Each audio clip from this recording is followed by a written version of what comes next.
Hi everyone, let's see how you can fix a driver cannot load on this device error in Windows 11.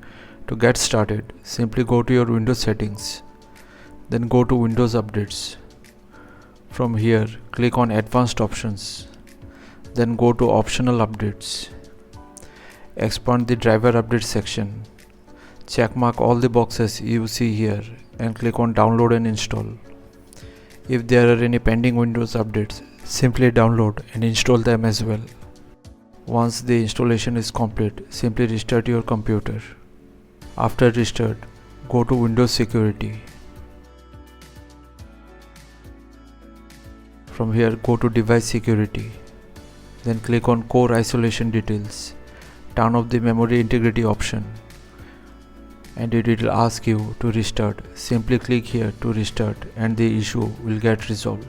So thanks for watching. Please feel free to subscribe and support the channel if you found the content helpful. Thank you.